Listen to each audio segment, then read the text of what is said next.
Saya Khalid Muhammad, saya Direktur Walhi Eksekutif Nasional tahun 2005 dan 2008. Tantangan yang dihadapi Walhi di tahun itu tentu berbeda dengan di tahun sebelumnya ataupun di tahun-tahun setelahnya, karena masing-masing periode itu memiliki tantangan-tantangannya sendiri.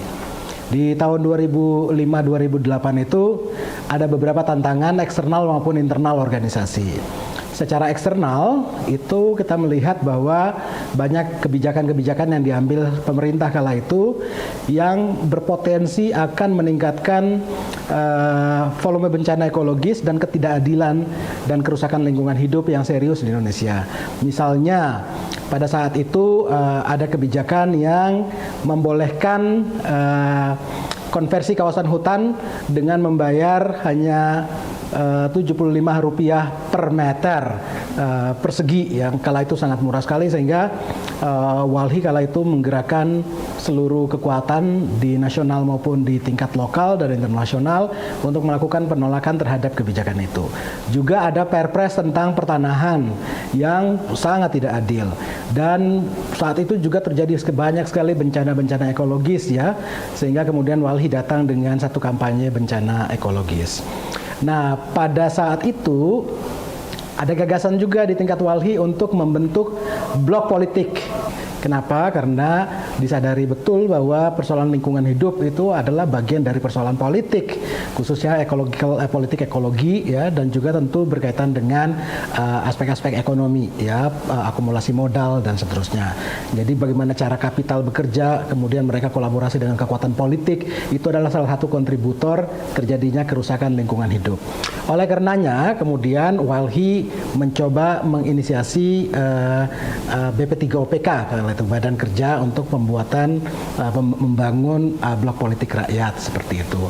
Nah, berharap sih sebenarnya isu lingkungan hidup itu kemudian juga semua orang tahu gitu bahwa itu adalah bagian dari isu politik ya, penyebab kerusakan lingkungan itu tidak terlepas dari persoalan politik.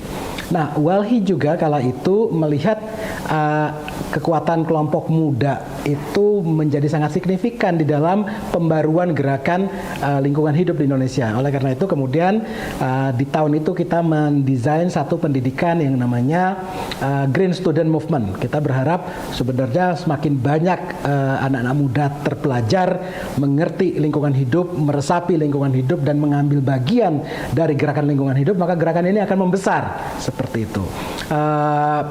Itu kita investasi dengan sungguh-sungguh. Sementara di tingkat pengurus Walhi baik di tingkat daerah maupun di tingkat nasional itu kami dorong supaya mereka mengikuti beberapa pendidikan. Ada pendidikan politik ekologi di Belanda ya, ada yang juga environmental assessment yang juga dilakukan gitu. Ada beberapa banyak, mungkin ada sekitar hampir 100-an orang anak-anak muda pengurus Walhi yang mengambil bagian dari pendidikan ya, sehingga sumber daya manusia Walhi itu bisa semakin membaik seperti itu.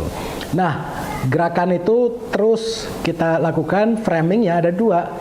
Satu, kita membangun kultur environmentalis, sehingga kita kemudian membuat satu modul menjadi environmentalis itu gampang gitu. Yang kedua, kita membangun konsolidasi kekuatan politik tanding gitu, politik alternatif seperti itu. Nah, ini tidak mudah ternyata.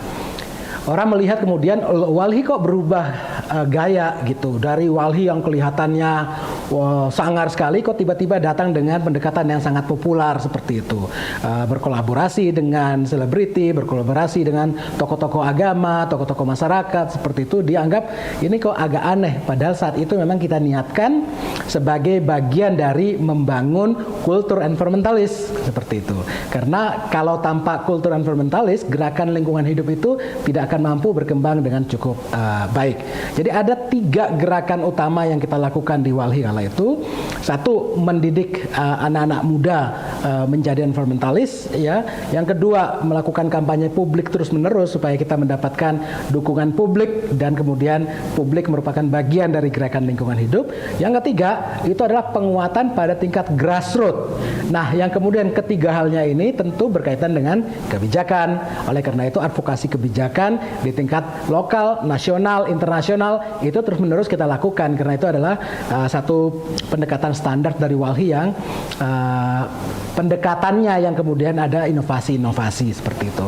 Nah, tantangan itu tentu berbeda dengan periode sebelumnya ataupun periode saat ini begitu. Nah, saat itu strategi yang kami gunakan tepat untuk masanya gitu, tapi belum tentu tepat untuk periode yang lain. Saya kira itu yang bisa saya sampaikan terkait dengan WALHI tahun 2005 dan sampai 2008. Salam adil dan lestari. Pulihkan Indonesia.